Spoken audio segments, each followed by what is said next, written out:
Good evening. It's 5:37 on Wednesday, January 11th, 2017, the first meeting of the new year of the Urbana Human Relations Commission. Could we please have a roll call? Francis Rigberg Baker, Here. Carol Bradford, Stacy Burnett, Here. Samuel Bindum, Daniel Larson, Here. Lisa Mosley, Peter Resnick, Here. and Catalina Thomas. Here. Thank you. Looking at tonight's agenda, are there any additions, edits, or corrections that need to be made? Move approval. Seconded. All those in favor, please say aye. Aye. Opposed, the same. Excellent. Looking at the minutes from last month's meeting, are there any additions, edits, or corrections that need to be made? If not, can we move to approve? I move we approve the minutes. I second. All those in favor, please say aye. Aye. Opposed, the same. All right, our first item is public participation. Seeing none, hearing none, we will move forward to new business and our discussion of the letter to the community concerning human and civil rights from the commission. Fran, Alex? Fran was our lead on this. Thank you very much. So in front of you, you will find two versions of a letter. The first is Fran's version. She put into the letter as much as she could, knowing that we would be revising it down. It's somewhat based on a letter out of Durham. And what you will also see is a second version that goes to the other pendulum swing and reduces it substantially. And I'm hoping that we can arrive at a happy middle. And so if we could just take a few minutes to familiarize ourselves with both versions. Fran, do you have anything to add?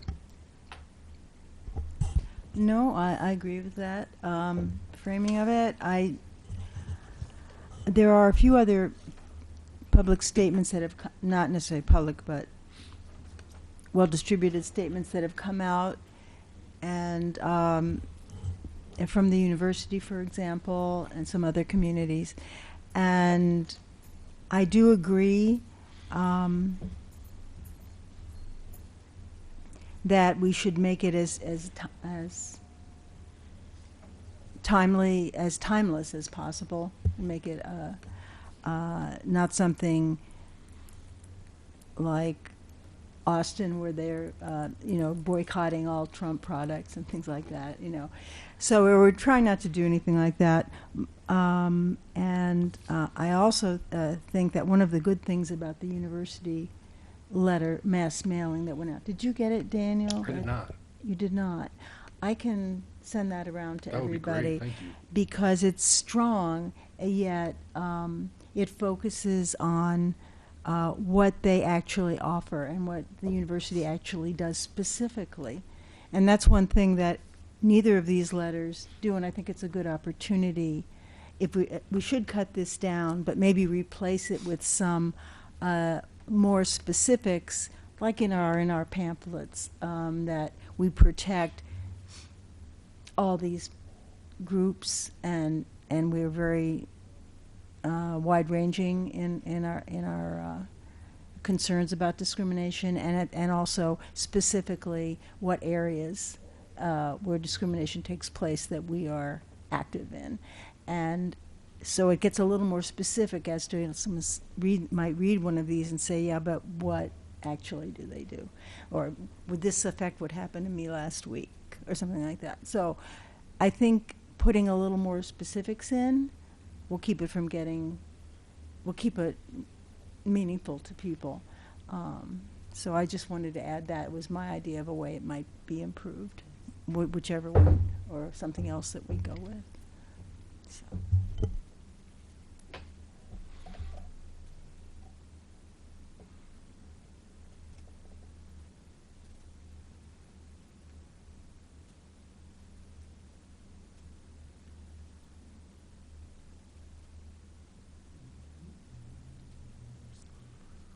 yes, I have it right here. It's, yeah. Here we go. It's a, oops.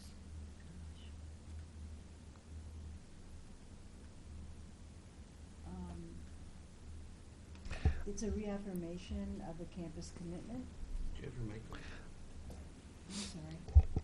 it? Was Okay, no, it's a mass mail from Chancellor Robert Jones. Yes, and I will send that. I just asked if Fran would email it to me now, and I'll just run it off really quickly, and you all have that in front of you.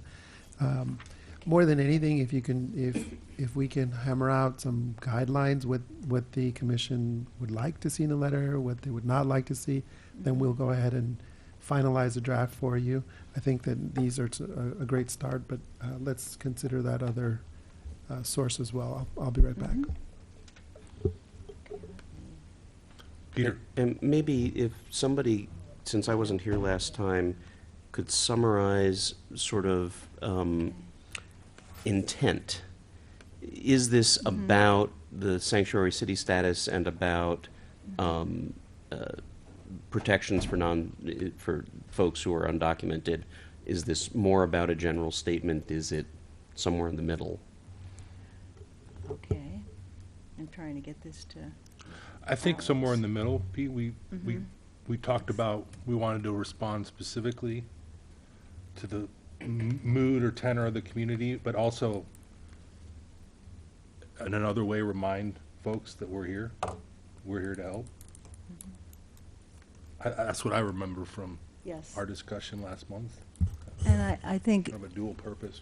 it's kind of that the aftermath of the election has left some people, I think, with legitimately concerned about some of their civil rights, and that it's part of our job to respond to things like that, not just to continue to do business as usual.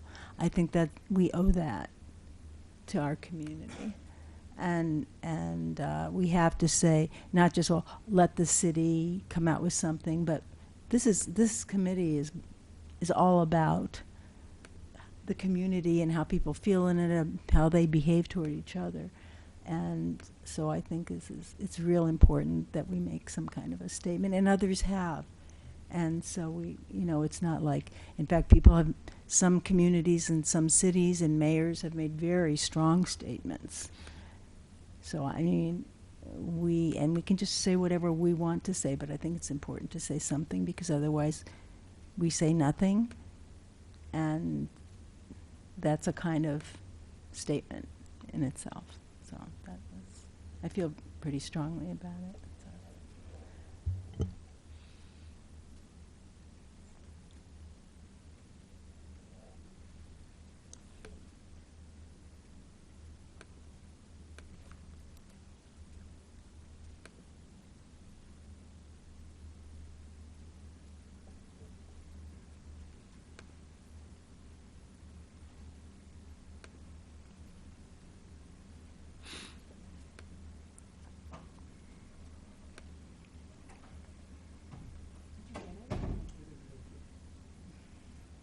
I'm waiting for it.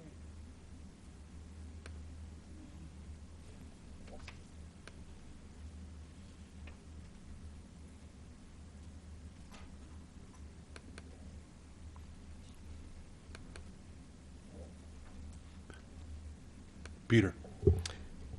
So, two comments. I like the longer version in terms of its power. I did notice, by the way, just by way of editorial, avoid whenever possible the word citizens. And it showed up in both, actually. In the third paragraph, it says, "As citizens of Urbana and members of the Human Relations Commission." We are. And I think, just as an editorial matter, just avoiding that word completely is good. The other thing that struck me about the long form of the letter, which I like, I think the presidential election is certainly the most important high order bit here. But there's a lot of other people in the federal government and elsewhere in state governments around that I don't, and ours in particular, that I don't want to let off the hook here. I don't want to make this, I don't want it to seem like it's only one person's fault that we are in this state. However, I do want to emphasize that particular person's part of this. I don't know how to do that exactly, but because it's in the lead paragraph, I got the impression that this was about the presidential election only. And there's a whole series of things that got that person to where he is, and a whole series of people who are supporting the kinds of policies he's pushing. Or if not supporting them, at least allowing them to continue and not objecting. So, I don't know. I'd like something that points fingers at other people who are part of the problem here as well. But I will leave it to someone who's better at writing these things than I am. And my question is that the role of the commission to specifically be partisan and condemn one Well, and I person or politics in particular? I like the idea of, sticking to what our mission is, and that's to uphold the human rights. And by strongly putting forth a statement to that effect, we're emphasizing that we're here to do that. So, I think that's exactly right, and to a certain extent, we want to avoid being partisan. However, I do think we want to point out policies that are problematic. Proposed policies by whatever party is in power, I think are important to directly point out. And insofar as policies were brought up during this particular presidential campaign, during this particular political season, that we can point to and say, those policies are problematic. I think that's important to do. I think it's going to be hard to avoid saying that they go with a particular person or set of folks. And that's my concern, that leads us to being partisan, since you are singling out. I would disagree with that. I don't think it's partisan to fight discrimination. And we have here a situation where discrimination has been proponed by certain individuals who are now in power, and others who hear that and are encouraged by it have engaged. This is not anything; it's speculation. Have engaged in acts in acts of violence and discrimination and bullying and harassment that I just don't think it's really a partisan issue. I'm happy to take out reference to any particular politician or party. There is no reference to party here, but reference to any particular election or anything like that, because that isn't necessary to this message. But I do think, I don't consider the message itself, aside from that, to be partisan or taking sides. Yes, we only in the sense that it's our job to take sides here, and it's our job to fight discrimination. Well, it's our job to enforce human rights. Yeah, So that's where I'd Exactly. like to yeah, keep the letter in. that's fine. Yeah, I'm just wary of having it called partisan, just because it's a point of view that is more favored by one party than another. That in itself does not make it partisan. Just like being against slavery isn't a partisan. But if one party happens to be for it and one party happens to be against it, that's sorry, I'm still going to take a stand on it and not consider that partisan. Mm-hmm. Do you know what So I'm is trying your goal say? to make a comment directly on the 2016 election, or is it to reinforce No. that our mission is to uphold human rights in Urbana? Yeah, but I why are guess we this goes talking back about it to- now? I guess that goes know. back to the question of what is the original intent of this letter. Hmm. The original intent is to send a message to our residents that they have a resource. Right. That, And Peter's yeah. intent was more to send a message to I'm sorry. officials, elected officials and other groups. So these are not exactly the same goals here. So we do I need think to it's to clarify the- what the to the what the residents. intent is. Okay, fair enough. So I take your point, and I am much more interested in addressing not just expressing our mission and what we do, but expressing how our mission applies to current state of policy or policy proposals. So, for instance, if at the state level in Illinois, someone proposed one of the so-called bathroom bills, I think it would be incumbent upon us to say we support LGBTQ rights. We are here to protect those rights. We, as a commission, object to that policy because it usurps those rights.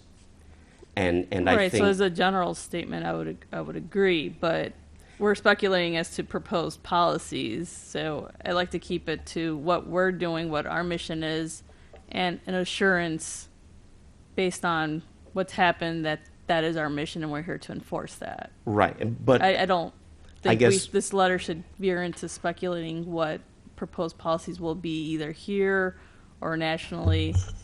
I think we should keep it focused on our mission and what we're here to do. Well, but we're not speculating. This is not idle speculation. Mm-hmm.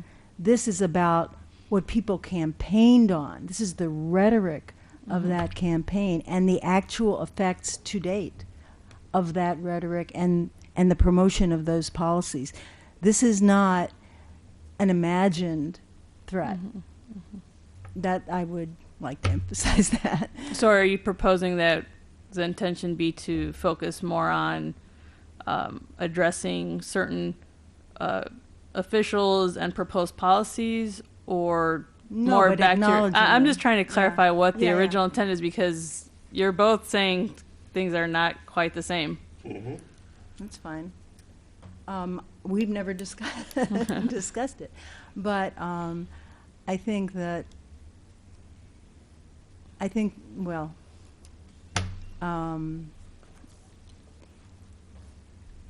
only insofar as reaffirming and emphasizing our position on these things now makes a statement about that. This is basically saying, yes, we are ready. We will not back down from these values. And I think that's real important for people to hear, and that's real important for it to be true. Oh, I agree. Yeah. And that, I mean, and that's all I really have to say right now. I don't know. Okay. That's what I would like to say about it. So I want it to be pretty strong, and I want it to be acknowledging the real concern here, and not pussyfoot around it or pretend we're just making a nice statement about what we do. I mean, that's not even interesting, really. I just want to say that I believe that this letter should be something that's general, where it would be relative, whether it's 2017, 2050. So some of the terminology in here, I think, could be eliminated so that we can keep it on a general level, so that it can be relevant, because I don't think we're going to be I agree. updating this every year to Right. Or after So- every tweet. right every 4 years. Right. on No, the president. I agree with that. This was my first draft. Yes. and and it was toned down from the one that inspired me. Believe me. No, you made some really good points. I do have a problem with putting specific dates as far as the election of 2016, where this letter is read in 2050. We just don't want to say, well, it was because of that election, because I can name some other elections that could have affected this as well. So Definitely, I agree with you completely. I do want to say that this conversation, if I haven't said so directly, has brought me around to naming any particular groups of politicians. You're right, is probably not useful. I don't want to lose sight of this letter being written at a particular time in light of particular proposed policies. That is, I think it's reasonable to point out that that concerns about losing particular rights for people of particular religions, people of particular sexual orientations, people of particular gender and reproductive abilities, are things that we do want to call out specifically. And I guess I would put the question out there, if folks have concerns about naming those particular kinds of policies that we consider worrisome, because I think simply describing in complete generalities that we oppose undermining of human rights doesn't really speak to what I expect drove this, which is a worry in the community that a particular set of proposed policies are going to impact, and that we want to express those particular policies are problematic, and we are here to help address problems with those policies. In the shortened version, the second paragraph references the city council resolution regarding sanctuary city. That begins to somewhat open that door without necessarily being terribly partisan per se. It might be a place to add what you've been talking about, Peter. I mean, to the extent that we would say we're against policies that contravene our human ordinance and our human rights ordinance, and that's, totally acceptable, since we're reaffirming that we're against those policies based on our own ordinance.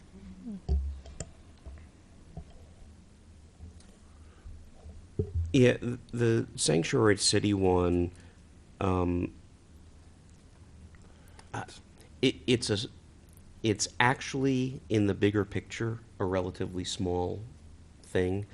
It was something that existed on the books for quite some time, and it's sort of a sideways affirmation of that principle, in that what it's saying is Urbana as a city, as an entity, will not go out of their way to help federal authorities enforce law in a particular way that is detrimental. It's a very soft thing to do at some level. We're not going to get out there and stop you from enforcing it, but we're not helping. And I think it's fine to mention. I don't think it's utterly important to the message of current policies are looking worrisome, and we want to acknowledge that current policies are looking worrisome, and we're going to help mitigate those effects in any way we can.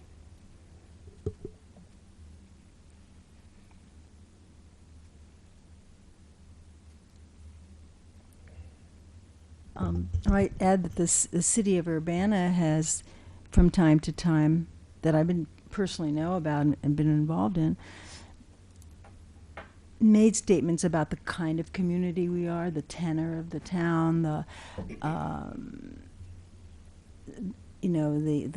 quality of community life here, and how people feel about each other. And for example, hate speech per se is not something we can do anything about, directly by like censoring materials or anything like that. But that doesn't mean we can't have an opinion about things and make our opinions supporting a healthy community and respect for each other, making that clear and repeating it and trying to make that help the atmosphere in this town, because it can happen that a town can be torn apart and people start to harass each other and there's more discrimination of one sort or another and people start winking at things. We don't want that to happen here. And I think it's important to say things that even have nothing to do with the actual law, but have to do with the kind of city we want to be, at least while we're here involved with it. And that's one reason I am on this commission and that I love Urbana, is that it finds a way to do that often. And I think this is an opportunity. Alex? Thank you. I feel like I have good guidelines to draft something with Fran and Vasilia that will accomplish our goals. As I was listening to you, I do not mean to sound melodramatic. I really mean what I'm about to say. Words are important and documents are important. They speak to how we address problems in our journey. And so during your tenure as a commission, you are addressing this particular challenge. And so care in terms of how we draft our document is very important. It will also guide future commissions when they address difficult challenges. As I was listening, I love most of our founding documents, and I like reading them from time to time. And as I was listening to you, I reflected a little on the Declaration of Independence, where it speaks to these very guiding principles. But then at one point in the body, it says, in specificity, what is going wrong in this particular time. And I think it was a catalog of grievances against the king. And so it seemed to sort of breathe with both lungs and both wings, to the timeless and to the specific. And so I definitely hear France asking that the letter have importance and reassure our community. I also hear Catalina's point that the letter be and Stacy's timeless, and also to Peter's statement of what is the particular challenge at this time, that it somehow be fleshed out. And I think we can do that without pointing fingers, but yet acknowledging particular tensions. And, I'll point out that the office had to do that on behalf of the commission very recently. Very shortly after the election, many members of the community became extremely alarmed about their safety. And, the commission cannot respond. That's one of the reasons it has one of its arms as the office. The office did. And we attended at least 5 functions where we specifically said, regardless what happens nationally, our human rights ordinance will stand, and it will govern the conduct within the city of Urbana. It will be enforced as long as there is a human rights officer and a commission. And we will not allow a person's national origin to be a basis for discrimination. This is well-established law. The office also spoke on behalf of the commission and the office in helping people understand the difference between federalism, the difference between the federal government and the local government. There is an amendment, it escapes my mind at the moment, that it is the federal government cannot push onto the states or the local government its responsibilities and its authorities in the case of immigrant rights, enforcement of immigration law.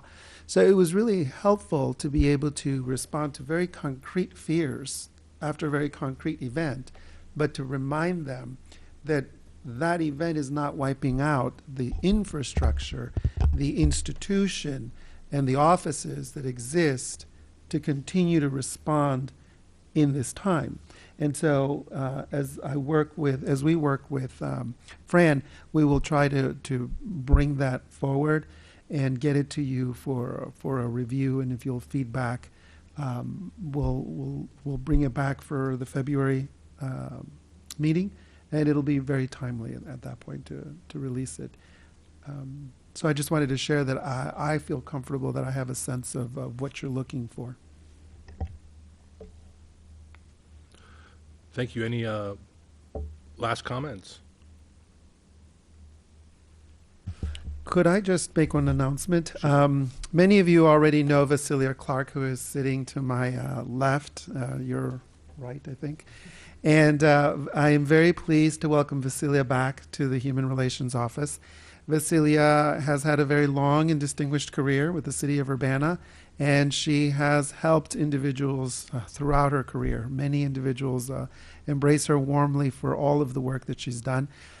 She began her employment at Urbana as the Human Relations Officer for many years, and then she transitioned into the Director of Human Resources. And from there, she went to Representative Carol Ammon's office to work with members of the community and help them when they needed assistance. And she is ready to scale down to half-time. And so we've had the opportunity to invite her back with all that wealth of experience. And she will be serving as a half-time human rights officer. And I will continue to work with the commission, but in a much less scaled capacity, so you get sort of 2 for 1. And she's already began her employment. She began, I believe, last Tuesday, and she's already had a hand in the drafting of this particular document, and we'll be working together moving forward. So I just wanted to let you know that she is back. Welcome back. Alrighty, let's move forward to the staff report then. Alex, back to you. Okay, today we have renewals. 3 companies are renewing. The first is Foyt's Contractors, and they are a company located in Paris, Illinois. They have approximately 126 employees, and they were previously certified for 1 year. We're requesting that they be recertified for 1 year. You'll see that their minority utilization rate is, in this year, 6.3%.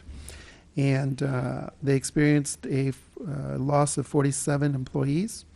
Their African American utilization rate at this time is 4.0%. Their female utilization is 10.3%, which is quite respectable for the construction industry. They are a unionized company.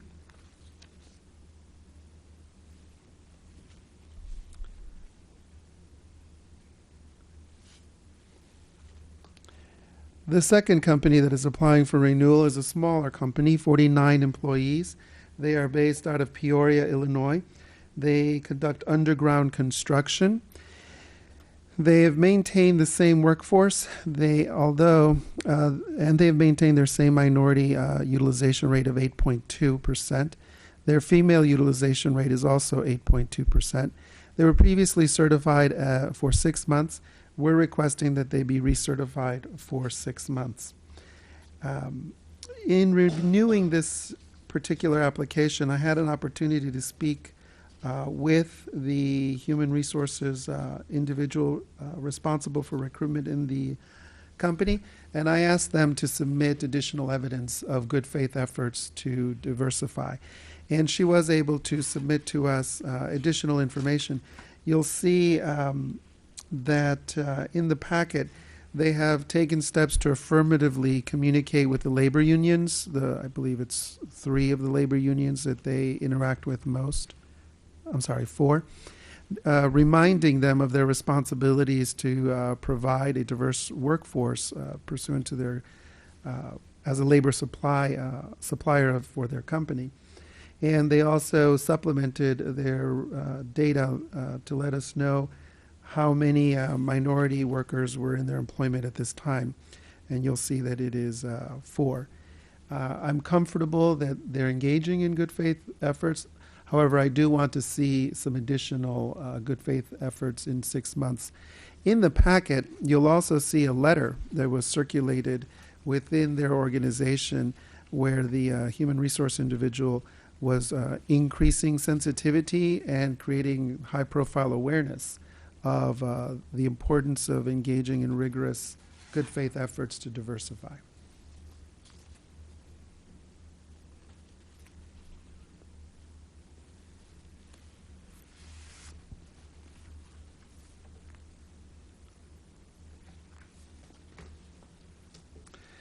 The next company that's renewing is TIS Commercial Flooring. They're a 53-person company. They have a female utilization rate of 11.3% and a minority utilization rate of 7.5%. They were previously certified for 1 year. And we're requesting that they be recertified for 1 year. Thank you, Alex. Any questions or comments?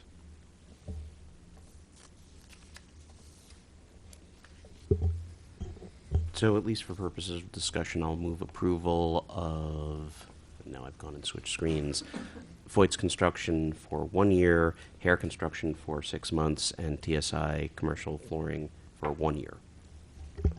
Is there a second? I second that. Okay. Discussion. Peter. So I took a look at the materials that Hair provided, and how do I want to say this? I very much appreciate that they're really thinking about trying to do this. A lot of the way it's written, it's very reactive, and I don't think they're exactly understanding what they're being asked to do, although they're clear that there's a problem that they need to address. And so I do hope that during those 6 months, the office takes some time with them to explain that don't panic. We are glad you're doing something, and we want you to do the right thing, and we're looking to help you move that forward.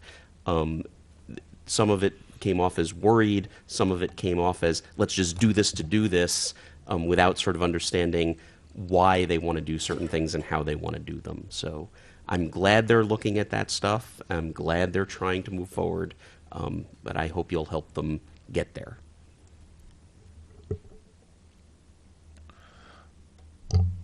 You know, I've been very impressed with the response from the companies when the office calls. And one of my dreams, it's not a reality very soon, is for us to be able to host a forum for them and to be able to talk with them and to have a couple of you present and now 2 human relations officers present. To walk through best practices.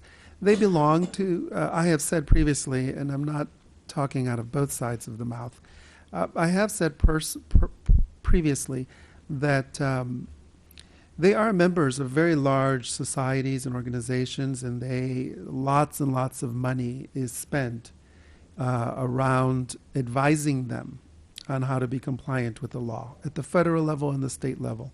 And so there are resources. These are not indigent organizations. They are making a lot of money. They have highly educated, professionalized staff. So I hold the bar high, but it is always helpful to provide technical assistance. Every agency ought to do that. The office has been working to provide technical assistance and to help them focus on what the priorities are, and that it's not fear-based, and that it is not we're cooperative. And so we now have we have had and we are now reaching higher levels of partnership and trust with the employers, and I'm really excited about that. And so I'm thinking we will have that conversation with this particular employer, but also we're really looking forward to a time when we'll be able to best practice share and have the employers communicating with each other. In the second quarter of last year, I did introduce some employers applicants to other applicants so that they were further along, so that they can do some information sharing, and that was very beneficial. At this point, we don't have time to develop a peer mentor program, but it might be something that might come out of one of these forums that hopefully we might be able to do in the summer or fall. Definitely not here in the spring. Thank you. Other comments or questions? All right, we have a motion on the floor. All those in favor, please say aye. Aye. Opposed, the same. All right, thank you. Alex, back to you. I have not. We submitted an application to become a member of IORA, the International Human Rights Association. I have not heard back from them. I don't know if it's with a holiday schedule or what the situation may be.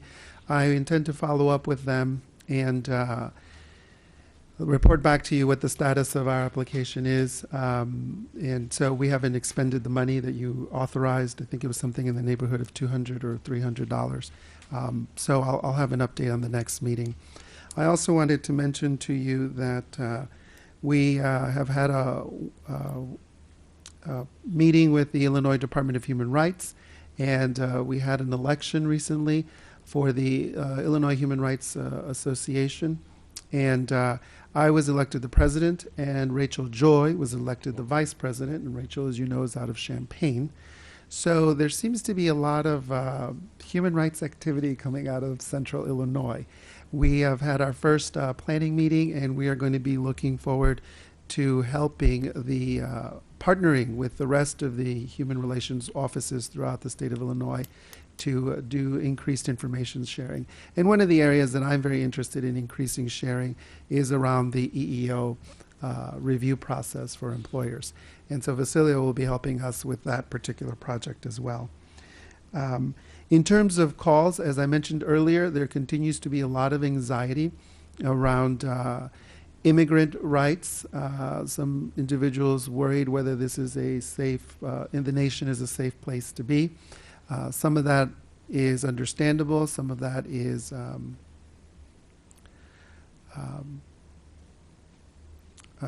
not sure what word to use. Anxiety, not always based in a full understanding of reality. And so the office has been doing a lot of work to try to provide reassurance and structure. I will mention, though, that as we're moving forward, we have tried to reassure individuals to use the city services regardless of what their immigrant status is. The fire department is here to serve you. The police department is here to serve you. If you're living in a difficult housing environment, our building inspectors are here to serve you.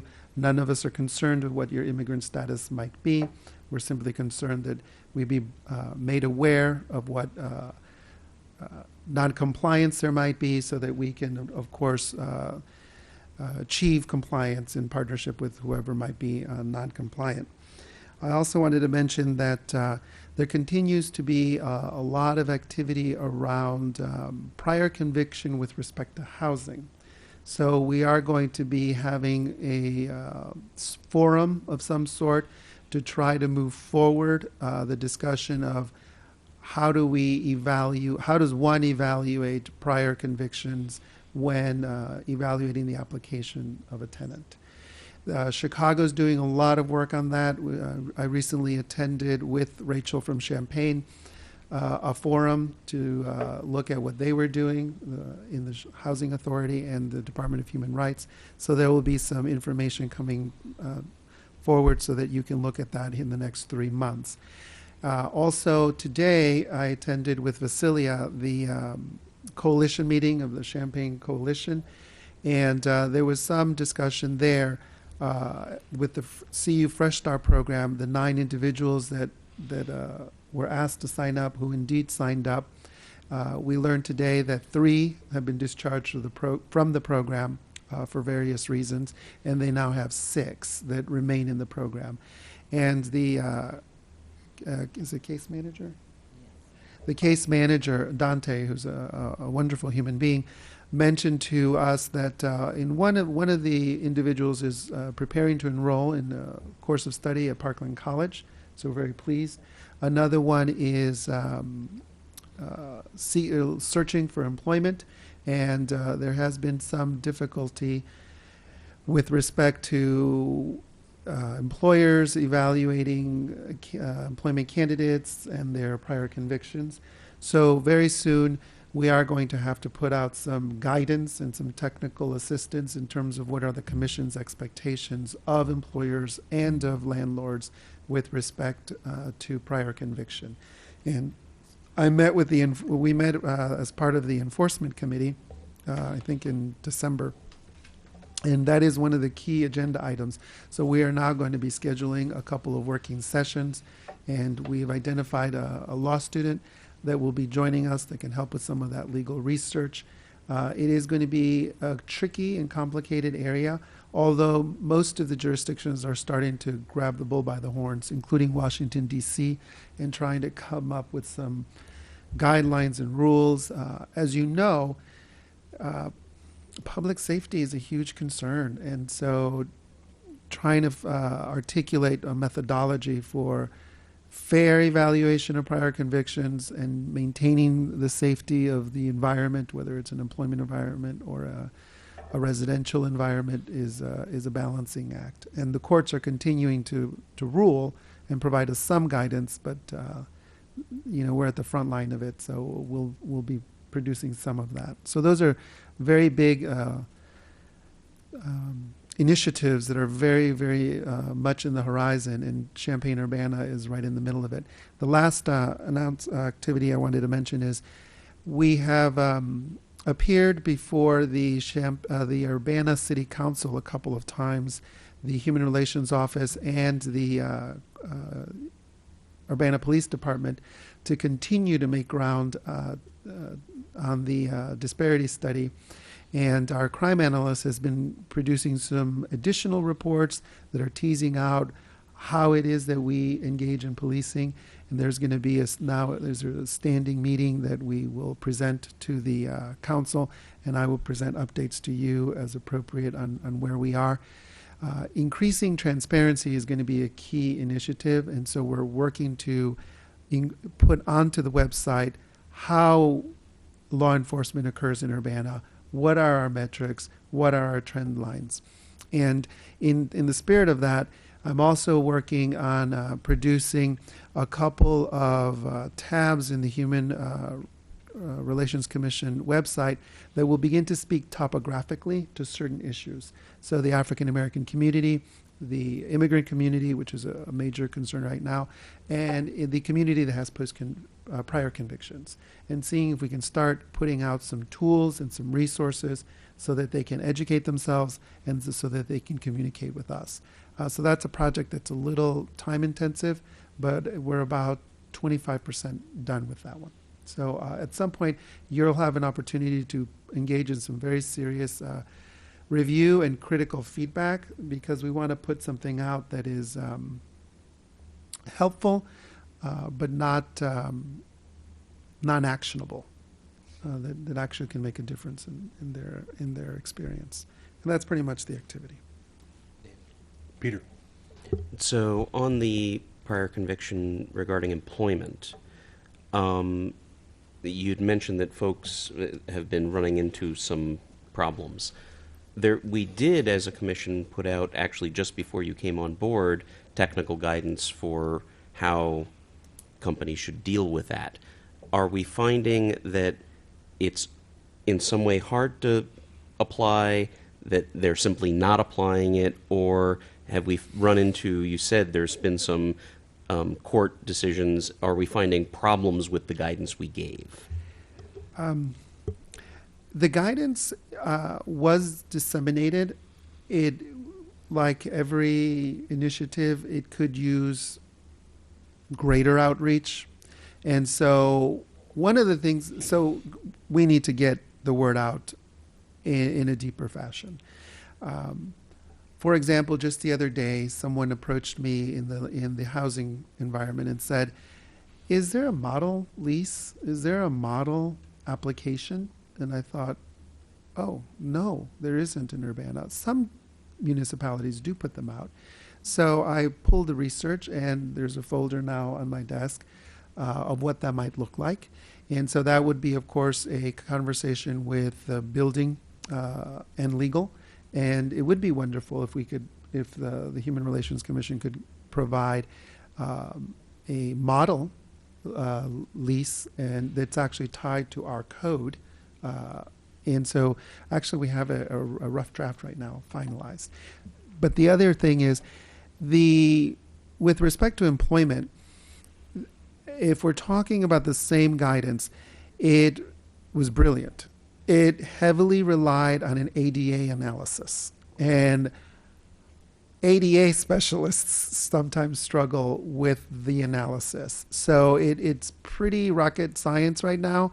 And so it's important to retain it, but perhaps make it more accessible. And I'm not sure what it would look like, whether it would be worksheets that we could develop that could assist, or examples in a situation of A or in a situation of B, so that they can begin to see illustrations. And that, of course, as you know, is time consuming. That's like designing a class curriculum. But I think it's to our advantage and to the advantage of the community that we do be able to do some of that. So the answer is yes, we did produce some guidance. I think we need to disseminate it with greater outreach. I think we can simplify it. I think we can create illustrations. And I think that more than anything, it is important to begin to host forums where the practitioners can come and they can ask their questions. They can meet the investigators or examiners, and it can inform our understanding, and then we can produce some literature that is more responsive to their particular needs. So there is an organization here in Urbana. It's pretty well attended now. It's the SHRM, Society of Human Resource Management local chapter. They usually meet at Garden Hill Hotel over in Champaign, and they routinely invite speakers. So that would be something that we could, once a training module was developed, we could go and speak to, and we'd be basically speaking to the region's HR professionals. And that is on our map, but it's not early enough. So did that answer your question? Yeah, I was thinking back to when we developed the guidance document that Todd had referred to, the ADA dance, that it is this sort of give and take process that's very complicated, and you have to be careful so you're not crossing that line. And so applying it to a different circumstance is, as you point out, probably complicated and sort of hard to figure out. So I think some simplified worksheets or something like that would be useful. With regard to the housing, it's been a long time since I've rented, but there used to be a pretty standard form that was used in Urbana, and I don't know if it's still around, but I would recommend whatever you folks are working on do involve the Champaign-Urbana Tenant Union, because I know they have lots of forms that they give out, and being able to help them update so that there's guidance pointing to our ordinances would be great. I'm sure they'd appreciate interacting on that. Yeah, thank you. And woe be to anyone that does anything in housing without involving Esther Pat. I adore Esther Pat, and there is no way we would not consult her. So we haven't reached out to her yet. We're probably another 2 weeks from, but we will, so that she's a wealth of information, and this is the field that she is passionate about. She's actually a local resident expert in the field. So yes, thank you.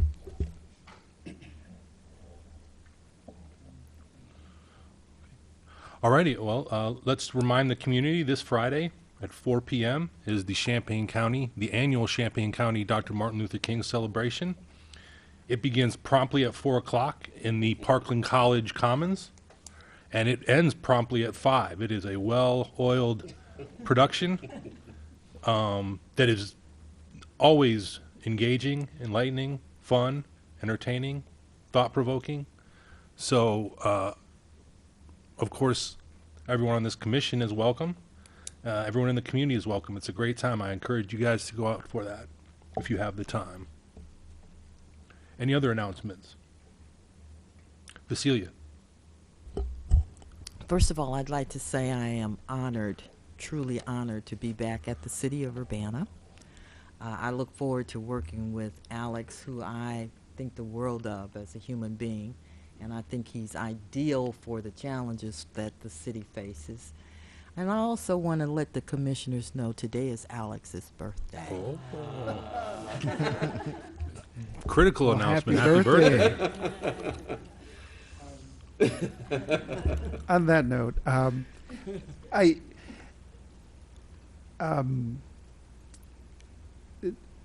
Dr. Martin Luther King is one of my personal guiding lights, and Muhammad Gandhi is the other, and then the third is, of course, my faith.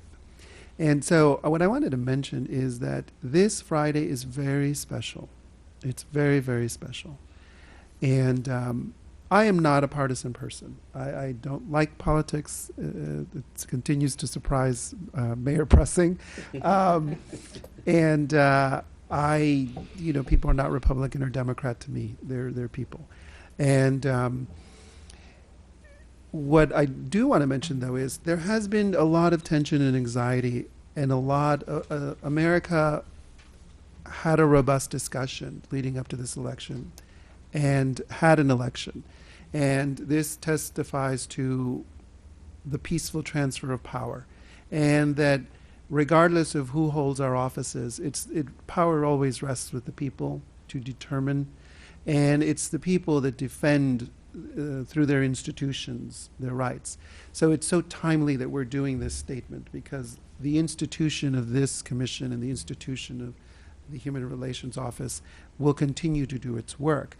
But this Martin Luther King celebration is so very special because 7 days later we do have a new president and a new administration, and we have an opportunity to collaborate and to reaffirm who we are as a community, and in this particular case, a community that truly loves and celebrates human rights and civil rights.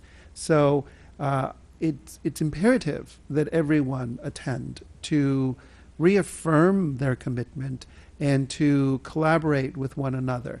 It's very refreshing to see so many people make time to go to that event and to celebrate 3 local heroes that are doing extraordinary things in the area of human rights and civil rights, and are renewing Dr. King's dream.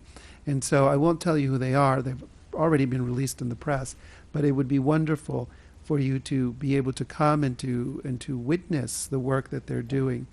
As you have probably already noticed, the heads of all of the governmental bodies and education institutions will be present, and as well as coordinating offices such as fire, police, school district offices. And so please come. It is a wonderful opportunity to reaffirm who we are and to hear a wonderful keynote address that speaks to this particular time.